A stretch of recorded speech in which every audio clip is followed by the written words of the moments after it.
This is That One Audition with Alyshia Ochse. Also in fun research, happy early birthday from a post November 2 birthday. Oh, happy birthday to you. Scorpio. So we're Look going at to have a fun us. little Scorpio conversation. Look at us. Look at us. Look at us. We're Talk doing about it. birthdays. Happy birthday to both of us. Birthday to both of us. That means, I think a lot of people, I don't know if you, as a guy, you don't think about this, but that means you're a Valentine's baby. I'm a Valentine's baby. I did think about that. I did track it back and I was like, when were you guys doing the thing? So Okay. here you are in Washington, 13, 14 years old, just picked up hmm a camera and I was like, I'm just gonna figure this shit out. Like, where's the Yeah. impetus for where you're gonna go? Great question. I watched so many movies as a little kid. I was born and raised on the farm, homeschooled, and I felt pretty disconnected from the world in a lot of ways. And there was so much adventure to be had, but I didn't know how to get there. And I watched Buster Keaton, I watched Charlie Chaplin, I watched The Three Stooges, and Cary Grant is my favorite actor of all time to this day. I was just watching North by Northwest last night. And I was like, dang, I don't know how I can be a part of movies. I know Hollywood is this magical place where they make them, but I don't know how to get there.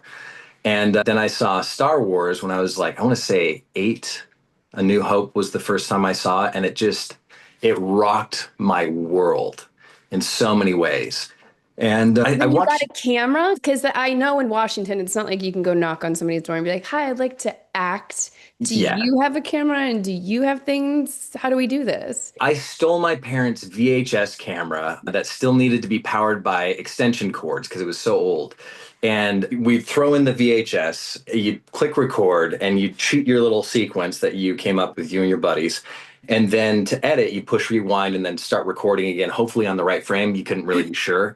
And just guess as best as you could. And then you'd put it in the VCR and then just play it back and be like, this is the best movie that's ever been made in the last Ever. 5 seconds, Uh-huh, you know? absolutely. And You then you know, force your entire family to watch, and it's terrible. and it's great. And how many of these do you do before you start this 13, 14, and then at 18 you pack up the bags and you head to LA? Yeah, yeah. I'd made so many short films on the farm growing up, too many to count, really. And I sold my cows and worked on the farm to buy my first computer, my first camera. And at 16, I tried moving out. My parents were like, not going to happen, bud. And Did then, you say you sold your cows though too, like real life cows? That's what yeah, to get a yeah, computer? yes, yeah. Love this. Yeah, I know. I sold asparagus on the side of the street outside of my buddy's chiropractic clinic. This was at like 12 or 13, and I'd saved that money to invest in a cow, and I knew the cows would be worth more money if I raised them from babies and then sold them, and I could buy a computer eventually to edit on, and then eventually save enough for a camera that was better than the VCR camera. And I just kept doing that. And I had a herd of about 40 cattle by the time I'd moved out to LA, and I sold them and I paid my rent that way, it's a pretty unique way to get out there for sure. I've heard probably 1,000 stories. I think this is the first time I've heard selling cattle to get to LA and Yeah. start their Lots career. of times, lots of days Okay. spent in the morning with the cows and then in the afternoons on the combine. It's a party. You don't have to tell me the dollar amount, but I do want to know selling 40 Mhm. cows. Was that a year's worth of a year or two? Yeah. What's the safety? Because some people move It, to LA and they live in their car for a while. Some people do sell their cows. and How yeah, that also, it's a different game for sure. I think it was about 2 cows a month was how long it lasted. It may be more closer to 3 cows, maybe 4, because they weren't worth as much as they are Mhm. nowadays, which would have been great. I would have been able to live for at least another month. But yeah, I sold them off and I hit up a buddy that I'd met one time and I was like, hey, can I pay you to live on your floor? And he's like, sure. So I was like, you live in somewhere near LA. I don't know locationally where it is. It was Glendale.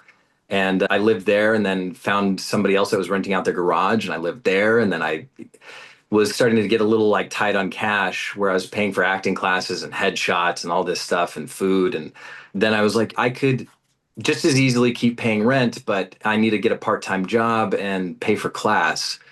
I'm gonna couch surf. So I lived in my car and I would shower at the gym and then I'd stay on people's couches when it was available. And then I did that for the better part of a year and a half, 2 years so I didn't run out of cash, but I was trying to be as smart as I You're could. resourceful. You Yeah, it was glamping. And You that's were how I looked at glamping. it. You were ahead of your times in a lot of ways. You're glamping before it was a thing. You're editing, which is great for YouTube later. Like, did Yeah. you even think about all of those skill sets? Because I checked out your YouTube page, which we'll get to, Yeah. but you really, none of these skills are going to waste, which is why I always love when people say, go live your life. It's going to make you a better actor. If Yeah. I just looked at your IMDb, I can make a whole lot of assumptions about what I Totally. think how this worked out versus what actually happened. Yeah. And each of those skills, each of those moments in my life has played a part in developing who I was and like making my skill set on YouTube or TikTok or Instagram or Mhm. even on set a little bit better because I know I have the language to speak when I'm like, oh, hey, what frame are we on? What lens are we shooting with? What's the ISO set for? What lights do we have set up? I feel like it's going to be a little washed out or this or that. And it's like most actors don't have that language. And I think it's a really Yeah. good thing to know because you see it with Tom Cruise and these greats, Denzel Washington, where they know everything that's going on in production and they know exactly how to perform for that singular piece of the frame. Yes. And I think that's a skill set that you get either on set or you do 20, 30 films back on the farm Yeah. and Yep. start. I mean, it's Yeah. just man hours. And I think before any working actor prior to self-taping realm, we didn't, Mhm. a lot of actors wouldn't allow themselves to be privy to this. Yeah. Very much And this so. way, as a development actor, as somebody Mhm. who's getting into an establishment of a Tom Cruise. Okay, so I want to hear first audition story. You get to LA. Ooh. Do you remember, or the first one that you remember? I think the first ever audition I went on, I was still like modeling at the time. I was so fresh to LA, and my manager had sent me this audition, and it was for Shadowhunters, I believe, Yeah. if I'm not mistaken. And it was to play the role that it was like that lead role. I don't remember the name of it. Oh, he's the guy that's playing Vecna now, but he's so great. And I walked into the room and I was so anxious. I was so nervous. I was just shaking Mhm. uncontrollably because I'd put so much pressure on myself to do really well. And I was off book before I got in, but suddenly I Of walk course. into the room and I am not off book anymore. And I can't remember a word, let alone the next word that's going to come out of my mouth. And the casting directors there doing that were incredibly nice to me because I told them up front, I was like, hey guys, I'm so nervous. This is my first ever audition. I want to do a good job, but I don't know what the hell I'm doing. Can you help me? I've taken acting classes. I've been doing this, but and they were so nice. And we did it probably 10 times. I obviously didn't get the part, but we got some great takes in there and there were some good moments. And like we just played games and they got me to finally relax and give a performance that was like worthy of that moment. Not a great performance. Trust me, it wasn't phenomenal. But that was the first one. And trust me, not every room is that forgiving. I was just gonna say, honestly, I think what I love most about that story, most first actors that are going in are like, I got this. I'm gonna show you that I got this. I'm sweating, I can't say anything, I'm stuttering, and I have hives everywhere, but I'm just gonna power through. And then that's usually, Yeah, I feel like where casting's like, okay, thank you. that And was scary. that was scary. You were scared. I felt scared, the mirror Yeah. neurons, versus being like, hey, there's something about vulnerability that I think a lot of times we take off the plate as ourselves. And look how that warranted so much space for them to actually help you. You Yeah. normally hear that, right? You don't also normally hear the actor saying, I'm really nervous. Yeah. I think to your point exactly is we forget that casting is just as anxious as we are to like make sure the role gets booked because they have the pressure of the studio and the director and the producers breathing down their neck. And when somebody comes in and they look the part and they've prepared and they've worked their butts off, even if it's not perfect, they're excited that you're there and you're trying. And they are your biggest advocate in the room. There's so many times where casting was like, I know Pierson can give a better performance. Just come back. Just do this again. Really? That's Yeah. like when we used to go into in person more so. Back in the early Back in the ages, early ages of us going in, like little. oh God, back in the silver screen. Let's go back. Okay, so silver screen. So my Hmm. next question, because this is also some listeners wanted to ask this. Okay, you get here, and then we finally start working, right? You start getting the guest star, you get a little something here, you get on set, you're getting on working sets. Here comes a soap, what, 3, 4 years after you land Yeah. here? Let's talk the business side of it. I'm really curious. I've done a handful of soaps myself. I had a very not so favorable opinion of them before I did them. Same. And when I was presented with a 3-year contract, is not something that I wanted to do. I finally had, I think, 5 films coming out. So in my arrogant mind and my strategy mind, I was like, I can't be on a soap if I actually have films that are coming out that might move the needle. And what am I supposed to do over here? So it was a big conversation with my team, whether to take it or not. I was older than you, though. You're early 20s. Mhm. You're heartthrob, you're leading man material. So what was the conversation or what was your mental state thinking about going into the soap? Because you went the distance. You did the 3 years. Yeah, I am very identical to yours. It's such a shame because soaps are, I would say, the hardest medium that I've ever shot in, ever. Right. Because you're shooting in 4 days, you shoot 8 episodes. And it's not like we're shooting 5-minute episodes. We're shooting 45-minute to hour-long episodes. And you're memorizing somewhere between 45 to 120 pages a day. And that's if you don't have reshoots for the other 3 episodes that you went off to overseas for, and you got to reshoot a bunch of stuff, or somebody got sick. Because I think our show shot 250 episodes a year. And I remember when I first went in for the audition, I called my team and I was just like, hey guys, I don't know. I don't know if this is the right choice for me. Like I just come off of doing this movie, No Kiss List, and I was like the Hmm. indie guy. I was becoming the indie Exactly. darling. And they were like, look, you've been struggling for a while as far as like finances go. You've been killing it as far as the acting and everything else goes, but do you want some stability and then the opportunity to act in between that? And I was like, yeah, of course. They're just going for the audition. Kill the audition. They loved me. We got the offer, and I think I probably killed it because I didn't want it, is the You irony just of took the it. words out of my mouth. Because also every time I coach other actors too, the sides are always the same, the story is always the same. Even when Yep. you work on a soap, all the lines are the same, only just rearranged ever so slightly. Yes. It's very hard to elevate that Yeah. quickly. It's like Hmm. Tuesday, I went to the store. When I got back from the store on Tuesday, when we come back from commercial break, we're just going to say it different every which way, but it's still Yeah. the same. Which is a real mind fuck. Like that really gets to you. And that's why with the audition, if you're throwing it away, soap writing needs to be real thrown away. Yeah, exactly. And so you Um, threw it away and then they loved it versus, yeah, 100%. And I think I passed on it when they sent over the first offer. I was like, no. And I was yep. like, I don't want to be on the show for 4 years. That's not my cup of tea right now. I'm going to be, I think I was 22 or 23 when that started. I was like, I don't want to be close to 30 by the time I'm available again. And then they came back and we negotiated the time down and different things inside of the contract. And I kept passing. And then finally the money got good enough. And I was like, I can't pass on that. That's crazy. I'm an idiot. What am I talking about? And then I sat down and I wrote out all the pros and cons, and I talked to all my mentors, and I talked to everybody I possibly could that had ever been on a soap. And I'm so glad I listened to them. Soap is what Shakespeare was back in his day. It is the best acting boot camp I've ever gotten in my entire life. And if there's ever a new actor doing a soap, I encourage them to say yes, because you're not going to get better training than that. It's paid acting class at the highest level you can possibly go. And you're getting flown around, you're getting paid, you're getting opportunities that you would never get ever again. And do it while you're young, enjoy it, or do it while you're old. It doesn't matter when you do it, just do it and become good at memorizing lines, become great at working inside of that space, that medium. That part, I think it is what was the most interesting for me. And I was curious, like your kind of like takeaways, even how you said it's like Shakespeare. You get usually one take. I've said it Mhm. several times on here, the advice that I was given. I was told to tackle the set if I didn't like the take that I was doing, start over. But also, it is a lot. Like they lay down your marks before you even come down. So then you have Yep. to activate language that is maybe a little subpar because they have to write so much so fast. Not that the writers are Yeah. bad.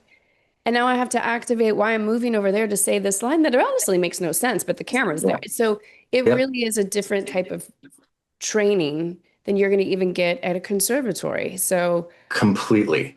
what was your what was the one tool you really, or a couple tools that you took away from that? You ended up on it for 3 years, right? You ended up at a Yeah. It was contract. about 2.5, I think. Yeah, 2.5, 3 years, something like that. And did they let you do other things? Did you get to negotiate that? Yeah, the part of my contract was I negotiated in the ability to do movies, but any movie that I did would add on an extra like 3 to 6 months to my contract if I took time off in between. Ah, okay. So it was the give and take of it. And that rightfully they take first priority on that. My big takeaways, my first big one was memorizing dialogue. I became so efficient at it that I could look at a scene like once and be like, okay, I know that. And obviously, the help of being on a soap is you've said the lines 40 different ways. Now Mhm. they've just rearranged it. You just got to memorize the arrangement now. But the other piece of it is like your brain, it's a muscle. And the more you work that tissue, the better you get at it. So that's why people should be memorizing Shakespeare. They should be memorizing more plays because you just get better and better over time. And the other part is the adaptability of it. Like you said, you're showing up and they've got marks set out for you. You've got to find motivation for writing that was finished last night because somebody got sick and the writers had to crank out a whole new script. And it's not their fault. They had to crank out 45 pages in one night. Yes, And it's exactly. impressive. And like people don't give them enough credit because they just see the produced product. But at the Mhm. rate that they're doing it and the quality that they do, it's a machine of unimaginable value. It is. It really is. How many pages did you do on your last day? My last day, I think I shot 2 episodes on my last day, so probably like 90. Yep. My last day was 89 pages. Yeah. It's so crazy.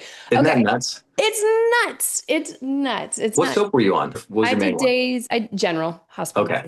Yeah. Fantastic. 10 years ago. Or yeah, 2012, 2011, 2009, 2011, 2012. Yep. Oh, Mhm. wow. So you did a hot Um, minute. I did a hot minute. I did a hot minute. And then they brought me back 5 years ago for another 10 episodes just Awesome. because they called and I was like, yeah, Sure. it's post-COVID. Yeah. Yeah. Yeah. Seriously. I'll take a 5 day, 10 episode. I worked for 5 days. That's It's fantastic. the best. It was honestly amazing to go back after all that time. Just your appreciation changes. Yeah. So let's talk about the transition Mhm. post soap. Was it a lot to gear back up to get out in the world? Were you still auditioning through doing the soaps for, Mhm. but not necessarily for television? Yeah, exactly that. Honestly, it sucked. It was the worst. Thanks for being honest. I think Yeah. No. helpful for actors, and that was the other question from the other person was like, what is that transition? Look, we have the Justin Hartleys. We Mhm. have certain people that have made a crossover like nobody's business. Yeah. You're making an incredible crossover right now, but there's time and space since then. So, what was the recalibration time after? What did you do? Yeah, so I'd been writing while I was on the show because I was getting stir crazy and like I was getting frustrated and trying I wanted to do more and I knew like soap opera wasn't the thing where I was going to do more necessarily and Mhm. I'd been given some great advice from Torsten Kay and John Cook. They're like when your contract's done, be done. And then you can always come back, but be done. And if you want to raise a family, this is the place to do it, but don't otherwise because you have an opportunity ahead of you. And I was like, okay, thank you, because that's where I was leaning. And they're like, just do it. And the tough part for me was I had to invent myself as an actor. And casting, every time I go in for a read, they're like, that was soapy. And I go, I need to tell you something. That wasn't soapy, but because I'm a soap actor, you think it's soapy. Let me give you the soapy read. And they were like, oh, I guess that was soapy. I go, so what you had a pre envisioned idea of what I was going to do. And now let's get back into the read. But it took me a full year really before I booked anything again. And it was slow. It was so slow. And then it was another like year or two after that before the next thing happened. And it was a lot of me like going shooting short films with my friends. And like, I thank God I'd saved my money and I invested it well. And that paid my rent for a while. But man, it was a challenge. And it's not the fault of the soaps. It's the fault of the perception of It's them. the perception. That's why I was forthcoming about my perception before stepping into it. So people can, I understand Yeah. the perception. What balls and what glory for you to be like, actually, no, that's not the soapy version. Did you do that? Did you do that multiple times or was it just one casting office? You did. Multiple times where I was like, that's not the soapy take. And I can tell you right now exactly what it is. I love that you did that. Was there any other class or anything that you got into during that post soap era that kind of started, like you said, here's one thing started to land, one thing started Mhm. to land. For me, when I look at IMDb, I'm curious. I'm like, what happened all of a sudden in 2021? Because we got an onslaught of great things coming out. Your relationship with Netflix starts. Yeah. But I wanted to hit where we were basically from when you came off the show in this, I don't want to call it a valley. It's just, there's It's the mountaintops. dip. It's the dip. There just is, yes. Yeah. So was there classes? Was there other things? And then Yeah. I gotta hear about this audition. Yeah. I dropped right back into classes. I got back into Deb Aquila's scene study class, her master class, and then started working in John Hinman's screenwriting class. Her and John were actually John. Yeah. John. I know both of them very well, but I know They're John fantastic. very well. Yeah. Yeah, I love John so much. And I'd been working with them for years before that, and then after that, and then also my current coach who I've been working with, and I worked with him privately on all the soaps, every single episode for those 2 years, and have since. We got 2 Emmy nominations out of it, which was great, but it didn't do anything for me, let's be honest. But it's a cool nod. It's a little bit of it's recognition. And Yeah. I see you're doing it. Also, you're doing it in one take. Good job. Yeah, exactly. Yeah. And I think Dennis and I really sat down and we just sat and worked on strategies to come up with different performances, different takes, anything we could do to wash away the perception of a soap, because that was a lot of the resistance we were getting in going into the rooms before I ever got there. Can you And give me some tangible strategies that you guys were practicing? yeah, Yeah. any chance I would get to do a self tape, I would take it. I would ask them if I could. Funnily enough, now everything is self tape, but I've Yeah. been advocating for years. I go, guys, it's such a cattle call. I hate going in the first round. They're not going to watch me. They're barely paying attention. Mhm. They've got 500 other Yep. guys they've seen today that look Lists. just Yep. like me. Let me do a tape and wow them with it. And they're like, okay, fine. This is just not a great way for the casting to get to know you again. And I was like, just trust me. And I would go to Dennis's studio. And I remember for this one audition, it was like a Joker archetype character. And I went all the way. I showed up and I painted like tattoos all over my body. I'd put on like scarf tattoos and I slicked my hair back. I dyed it black and I put in all this stuff and I had fake blood on me. And I shot it like it was a hostage video instead of just like a normal audition. And I tied him up in a chair and I beat the shit out of him. And he was amazing to go with all of it. And I sent that in and they were like, holy shit, dude. Wow. I guess I get what you're saying. And I've taken that mentality with me for every single self tape of going and be above and beyond what they expect and hopefully doing everything they don't expect while still playing the character. Because realistically, they're going to watch for 5 to 10 seconds and they're going to know if they're going to like you or not.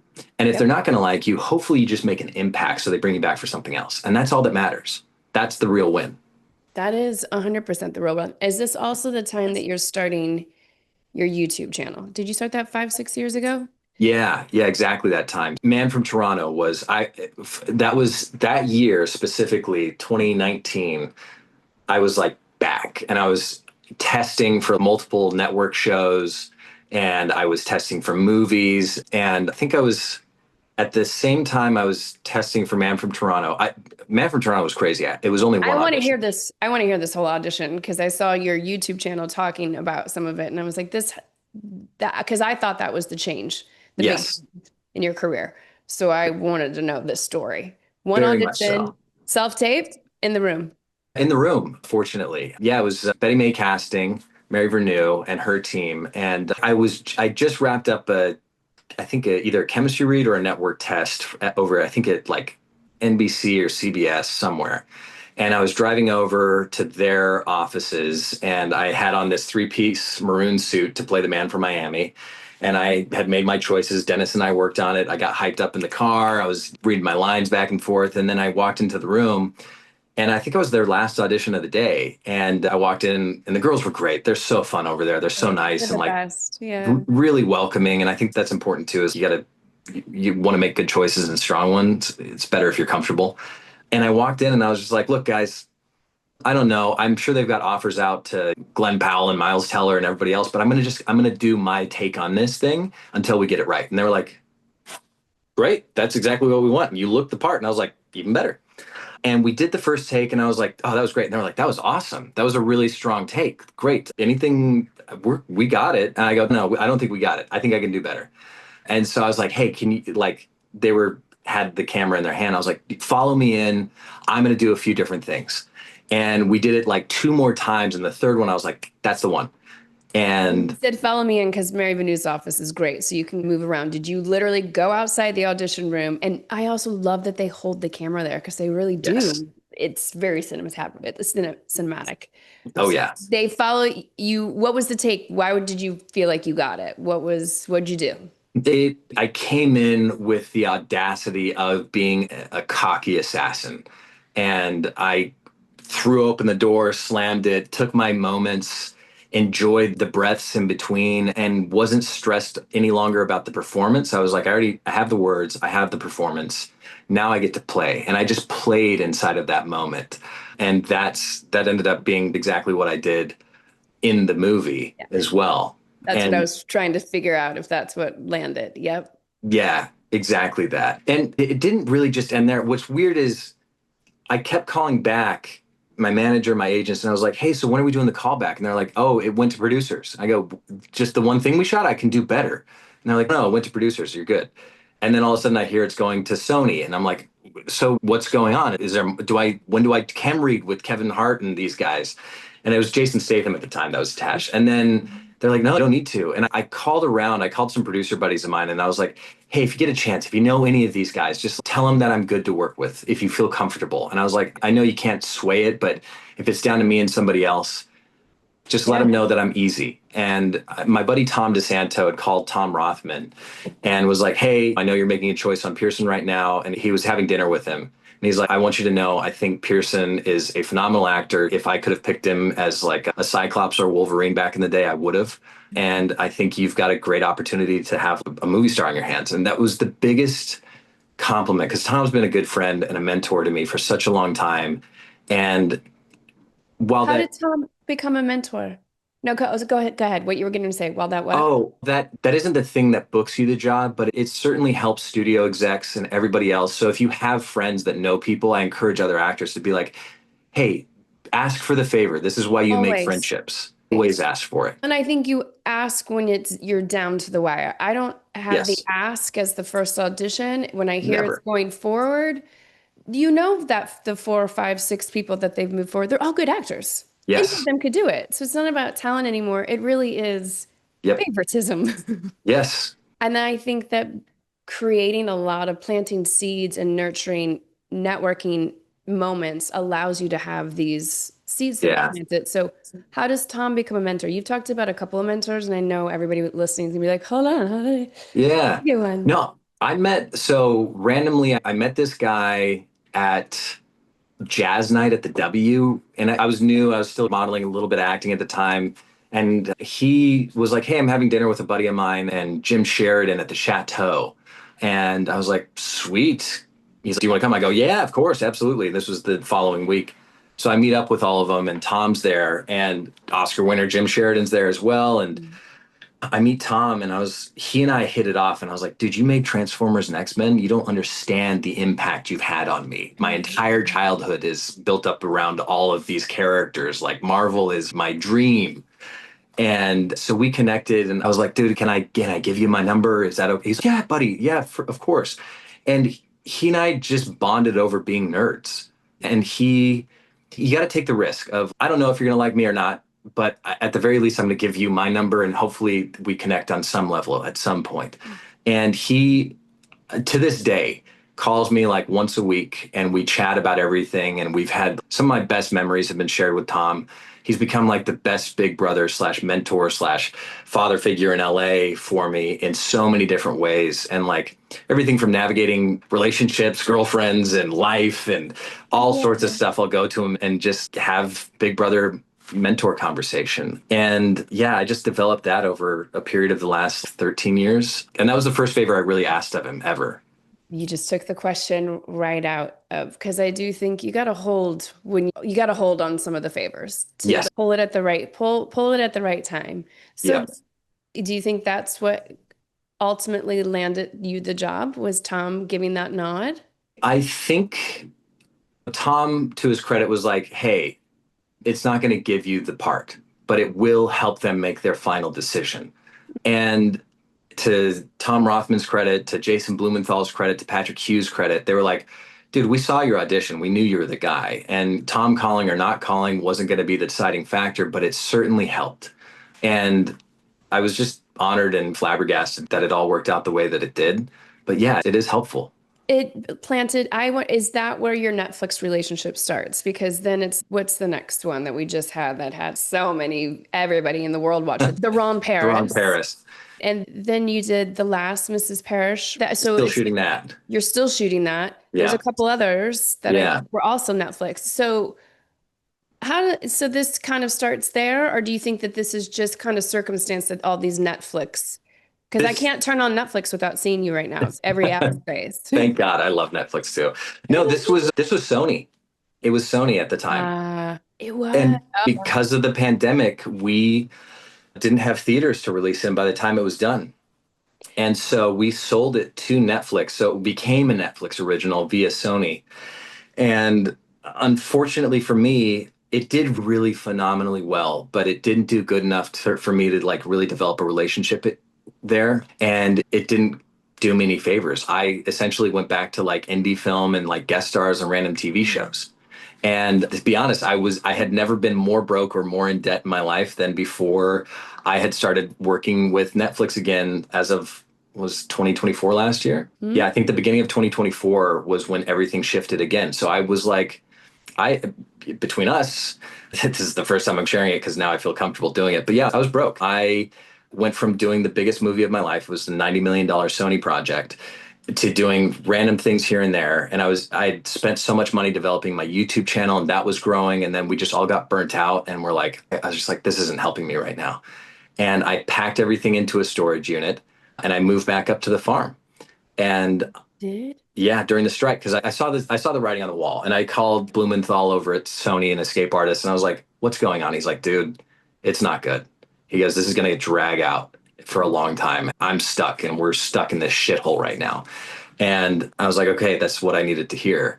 So I put everything in the storage unit, moved back to the farm, and just started working with my dad back there, bucking bales and moving across Washington into Canada, Oregon, Idaho, Montana. And I just started slowly paying off debt and continued to audition for the projects that were still okay and kept thankfully working. And then finally, that's when the Superman audition came about. And I went, You have to tell the story. I know yeah, it's out there, but we got to tell the story. On yeah, that one was really special to me because it was essentially like my life story in a lot of ways. I felt like my own little alien coming into the world of Los Angeles from the farm. And I happened to be on the farm when I was shooting the audition. And then I flew out to LA to shoot the better version of it, but I used all that footage and I put it in as my slate of me bucking bales with my dad. smart. I literally put it over the Hans Zimmer flight sequence to Superman, put together all the footage that I'd ever had from the farm that were like the highlights and made that my slate. And Gunn, to his credit and being just a great filmmaker, a kind human, responded and was like, dude, I love that. That was awesome. Do it again. And here's the notes. Okay, okay. I ask everybody this, and I think this is a great place to put this in. When he said, love everything about this, here are the notes, or Mhm. even before, because you've told me two kind of transitional points. So maybe you can use either one of these. What are the first couple of things that you're doing other than reading the script? And I don't know if you're still working with Dennis that help you start breaking down the script. So whether we do it with Superman and we do it with Mhm. Gunn's notes, give all these actors out here the tea on how, and I know every audition's different, so that's why you can choose what you want, but Mhm. how you broke this down. For Superman? Yeah, Superman, or if you want to go back to your like 2022 lane where, or it was probably 2019 where everything Mhm. was, you were testing, you were doing, things were clicking, your process Yeah. was clicking. Or Yeah. we can do it for Superman. I think I think for me, the best way I do it, and this is stuff that I've learned from everybody, but I start by reading just the audition sides. The audition sides are what they found to be the best scenes for the character to get the exact thing that they need from this character for the movie. So do it really well. Memorize those sides, front, right, and center, and break them down, write in the margins, look at everything that is, what does the character say about yourself? What do the other characters say about you? What does the scene say about you? What does the whole script say about you? Then I go in and I read the script and I see where it all like plays inside of itself, because that could inform there's moments where they're like, and he cries, but it doesn't inform that like he's crying because he was laughing about this thing earlier, so he's cry laughing. It's like you have to understand context of all of these things. And then when you have all of that and you've loaded into the brain, you've made all your choices, throw it away, let it go. Now it's become muscle memory, and hopefully you're in character, you're playing those things, and anything else that kind of plays out of that, any little magic that comes out, let it happen. And I find that when I'm in my best zone, I'm really just trying to give versions of myself that are closest to the character. I'm not trying to be somebody else. I'm not trying to be Heath Ledger's Joker. I'm trying to be my own version of it. I'm not trying to be Henry Cavill's Superman. I'm just trying to be how I see Superman. Okay, fantastic. You gave some like really good tangible things. Now, what are Gunn's notes? And you come to LA to tape it, or you come in to do the audition with him? I came to LA to shoot the original Audition because I didn't want to do it on the farm, because my parents, as sweet as they are, like I needed actors across from me and my film equipment, but it was all packed into storage. So I was like, I got to rent out a space and get a camera. And the notes were, hey, these are all great. Play this moment a little more grounded. Play this a little less broad. Because I was just playing into some of the comedy beats here and there that were written into it, because I love Gunn's comedy in general. Yeah. And his ability to go from comedy to drama to making you cry in the second is just impeccable. I think he's like probably one of the best filmmakers of our generation. And so we played that, and I played it more grounded, and it came out great. But at the end of the day, the win is that Gunn liked it. The win is that the studio liked it. It's not that I didn't book the part. The win is there. Like I got the audition. That's huge.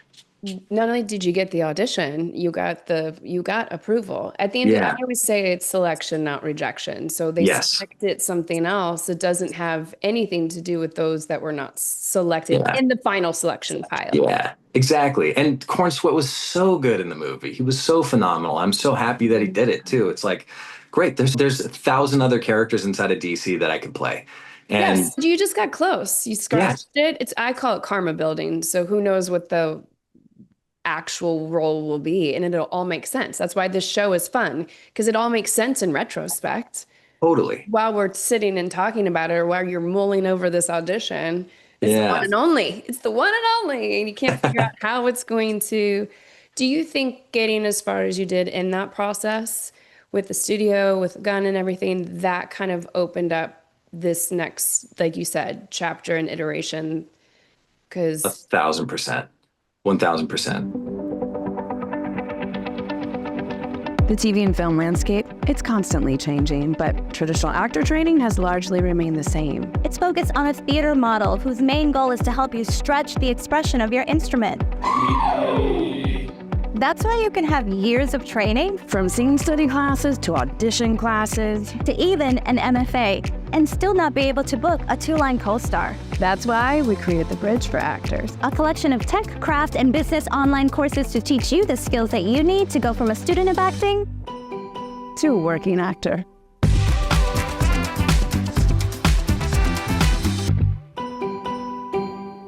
I want to hear the audition for Robert Zemeckis. I really do. Yeah. Was that an audition? Was that an offer? Now you're working with JLo. This looks amazing.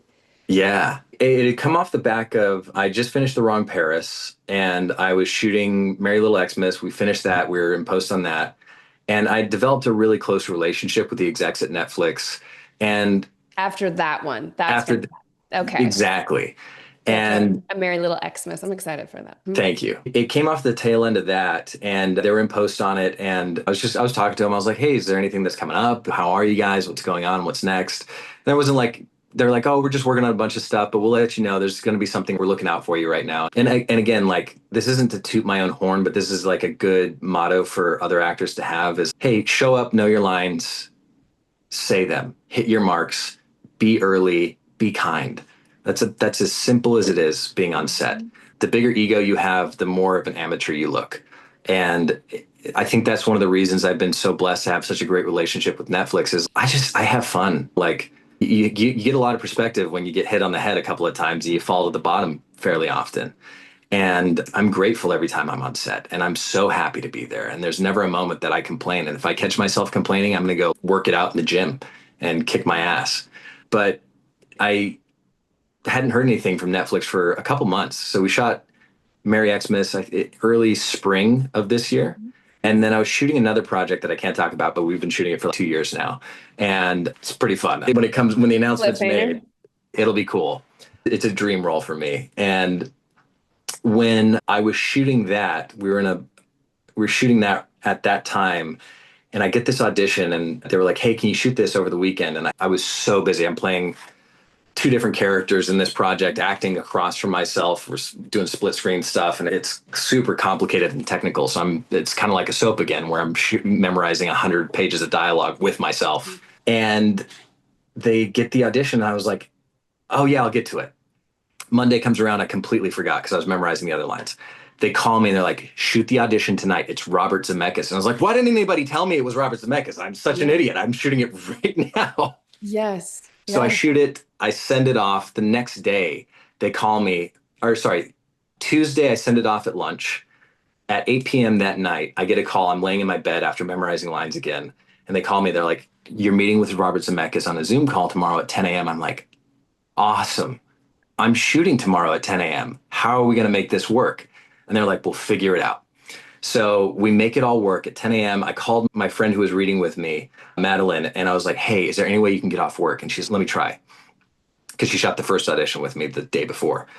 And she's like, hey, it's not going to work out. And I was like, bribe them, bribe whoever you have to take off time because we had such a good audition. I don't want to mess up that chemistry.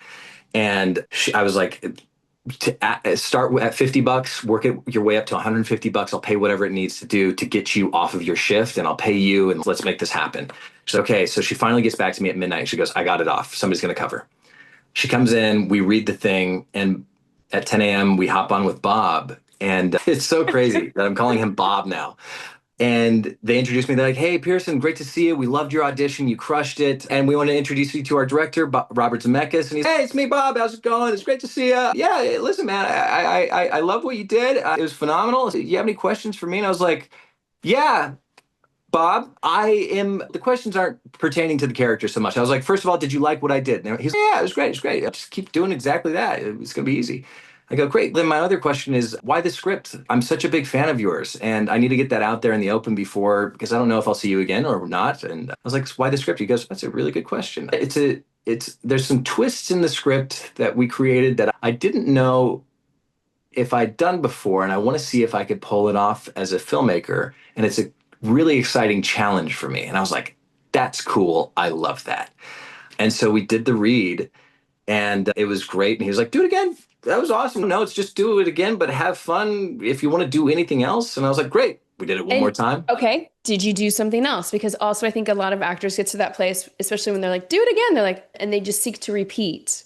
Yes. Seek to repeat, or what'd you do, Pierson? I went crazier. My character's a bit of a wild card, so I gave them even more wild card shit and just started improvising in the scene. Went off script, back on script, brought back the fucks. I was cursing all over the place, and they were like, "Fuck is our new favorite word," and I was like, "Fuck yeah!" And they're like, "Fuck yeah!" And I was just like, "All right, great," and they're like, this was awesome. Thank you for doing that. And I was like, cool. I just want to say, whatever happens, it's just been such a pleasure meeting you guys. This is like one of the coolest moments of my life. And they were like, awesome. Thank you. It's been a pleasure meeting you too. And I was just like, cool. I got that out of the way. We ended it. I felt like I was on cloud nine just because I got to meet Bob Zemeckis. Yeah. And we go back to shooting my other project. And at lunch, the producer walks over. She goes, answer your phone. And I go, what's up? She goes, trust me, you're going to want to answer your phone. I go, oh, shit. And I throw it on speaker, and the director, the writer, the other producers, and everybody crowds around. It's my team on the phone, and they're like, congratulations, you fucking got it. And I was like, oh, my God. And Suzanne, our producer, was like filming the whole thing. And I was like, oh, no way. This is amazing. And I'm running around just like celebrating. And it was the craziest turnaround because I was like, 12 hours from submitting to booking it. That's never happened in my life to the biggest. Those are my favorites, aren't they? Yeah. But not the, also sometimes the 9 month ones are good too, but I think you have an ulcer by that point. I don't know how Yeah. people do the 9 month ones where they just completely detach, but those Oh, two yeah. surprise tickets, those are the win. Those are Definitely. so much the win. Okay, this is a business related question, and I had this with an agent manager the other day, actually. Mhm. It just reminded me of it. The project that you are on that you're not allowed to talk about right now until they make an Mhm. announcement. And since you want to be on Marvel, Marvel also works this way. DC Mhm. works this way. Some Yeah. big series work this way. But then was your team able to internally use that as a Mm. pitching source? Do you know if they were able to internally, with inside the industry, call up for this audition with Mhm. Robert? You already have the Netflix connection, but do you Mhm. know if they were able to internally talk about the project? Yeah. So, no. Uh, Okay. Legally speaking, absolutely Yeah. not. We've never talked about it. Never. That's all we need to know. That's all we need to know But because it's a business thing. But Yes. as far as business goes, we've been able to get approval in certain ways, which you should always try to do, and to be able to talk about it behind the scenes, off the record. Yes. And I think that is an important part of the business. Is this is show business? And they want to see. And if you've already, if look, I cover this a lot on the podcast too, development versus relevant. Development Mhm. to me doesn't have anything to do with where you are in your career other than if you're making a transition and change or you're Correct. building. Like McConaughey, development phase between his Sometimes, recent yeah, and Dallas Buyers Club and when we did True Detective. Huge development phase for him. yeah, Then he became motherfucking relevant in a different way. yeah. You have seen your moments of relevancy and how Hmm. quickly it sticks. And then you Yeah, have your moments of development when you go back to the farm and you're developing a new skill set or something. yeah, And then you come back into this relevancy. I'm yeah, really excited to see where this relevancy, or I call it surfing too, where this wave lands, right? yeah, And then yeah. you'll Me too. paddle back out again. What a journey. Do you have time for, we got to do some rapid fire questions Let's just do them. to Yeah, finish our nap because our nap has just been so much fun. it's a great nap. It's a great nap, guys. We were talking about how tired we were before we got on, but naps were great. Okay, because I love some of these. Okay, most memorable first day experience since we just came off of a memorable audition. What's the first, yeah, memorable first day? Bob Zemeckis. Okay, first day. What did he do Okay. on the first day? Yeah, what happened First day, first we're day? doing rehearsals. It's this big scene, and we're catching it as a oneer. And I've rehearsed the shit out of it. I've just come off of doing press. I'm flying out on I think I'd taken 6 red eyes at this point between rehearsals and this and that. And I'm flying out to Paris to meet with Bob and everybody for our first shot of the movie. And it's this big oneer we're shooting. And we rehearse it the day before, get all the beats right and play it out, know where we're going with everything. And Bob has this great thing that he calls the red dot. It's what's the point? What are we trying to get to? What are we trying to get the audience to feel out of this scene? And what's the story we're telling? And he reverse engineers everything around that. He's just a beautiful filmmaker. And I'm watching this process as we're giving ideas and throwing things out, and he's throwing things out, and we have this just perfect unison and bond throughout the whole thing. And then the next day when we shoot it, the first take, myself and Isabel, we're shooting a movie with Bob Zemeckis. This is pretty crazy. And I roll up and I'm like, Bobby, what's going on? He's like, how's it going, man? It's good to see you. Let's have some fun today. And that was it. Is like for the rest of the day, he set the tone for us to be able to experiment and try and have fun. And I would say that's my favorite, probably one of my favorite first day experiences of my entire life, to work with one of my heroes like that and to So have him be so collaborative and it's so cool. playful. Yeah. Yeah. Yeah. There's something about the filmmakers that like they're at the playground.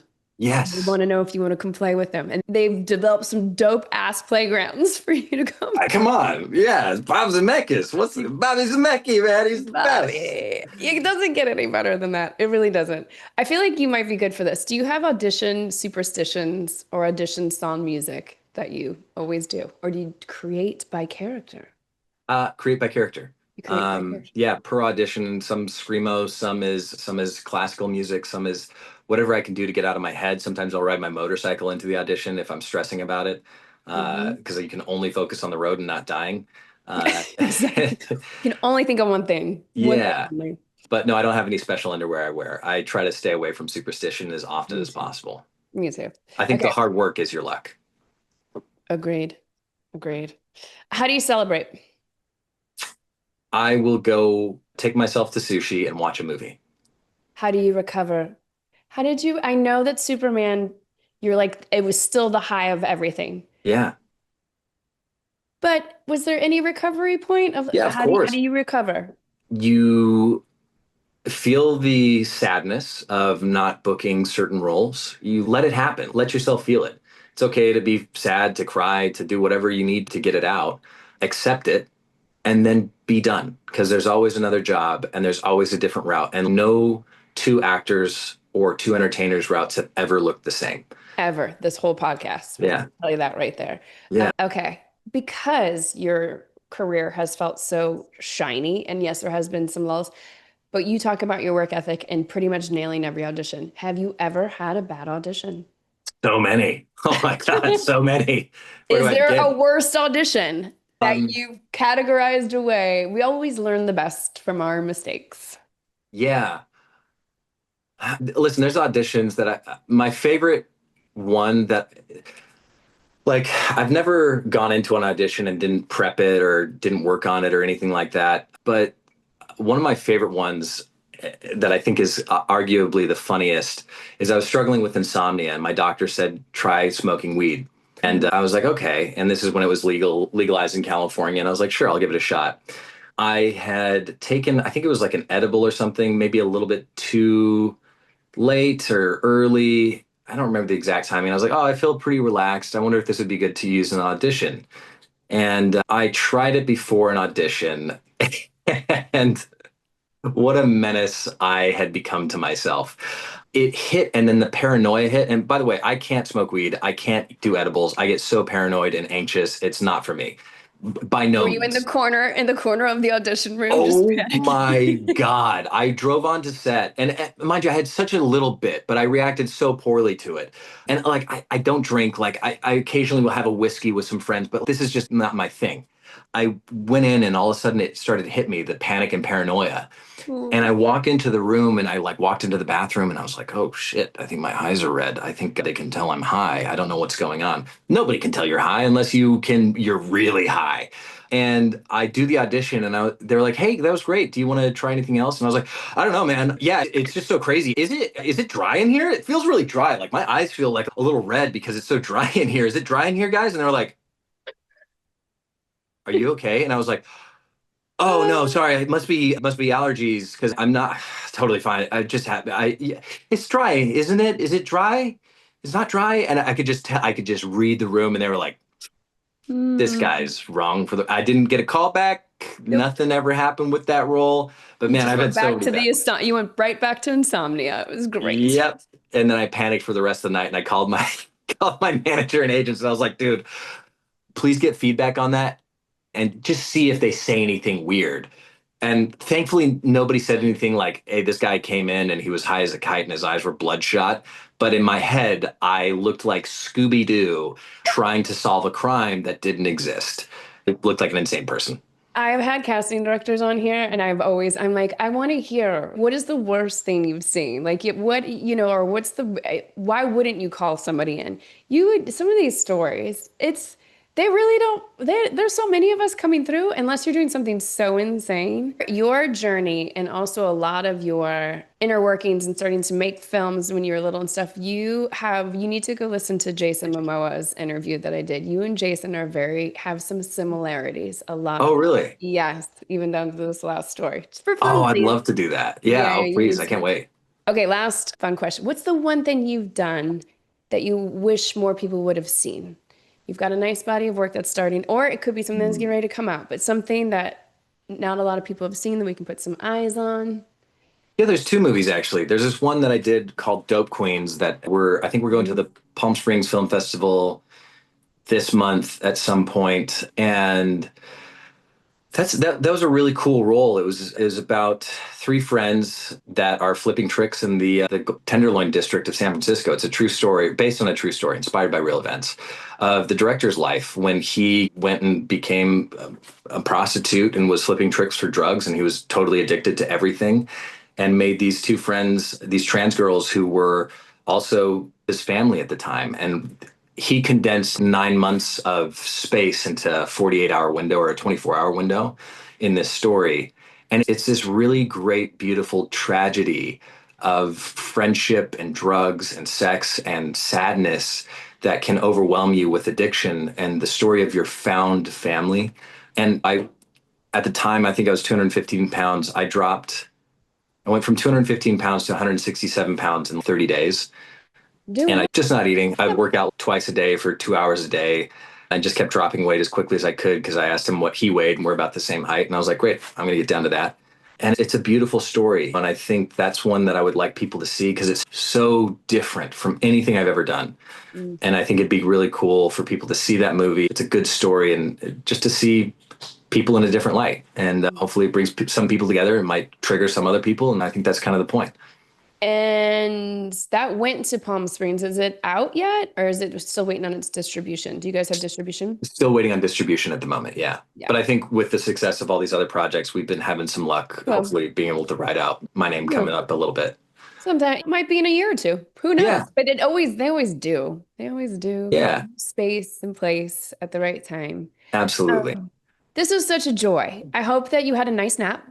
I did. Thank you. A blink. Did it feel like it? Do you feel refreshed now? So refreshed. I'm more awake than I was. Amazing. I just, when people sit here and they talk about their careers and where they've gone, I really hope that people walk away being like, oh yeah, I did that. How often do you sit down in an hour and go, oh wow, yeah, I went through that and then I'm here and then da-da-da-da-da-da. I think for the last few months, it's been like that almost every other day where I'm like, that was a lot. I'm so glad we survived.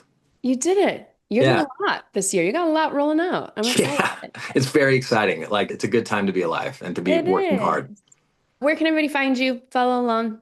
Just my name, Pierson Fode, on every single outlet. It's Twitter, Letterboxd, Instagram, YouTube, TikTok, everything. Yeah. And then which ones do we have coming out on the 12th? You've got some coming out like soon. What's coming out first? Yeah. Merry Little Xmas comes out November 12th on Netflix, and it's going to be phenomenal. It's hilarious. A great Christmas comedy with me, Alyshia Silverstone, Oliver Hudson, Jamila Jamil, who's one of my favorite humans of all time. All time. Best episode of the whole entire podcast is her. You need to listen to her episode. That one is She is a walking podcast of comedy and amazing everything. She's incredible. A few of my friends are in there as well. I'm excited to see it. So November 12th, cool. This will be out. This is going to be out for it. So everybody just go watch it. You just roll after this little interview and just go pop on a little Netflix. Yeah. And then you'll have The Wrong Paris to watch, some Man from Toronto. And then just turn on Netflix and there's at least 4 or 5 that pop up of your. Yeah. So just, why not?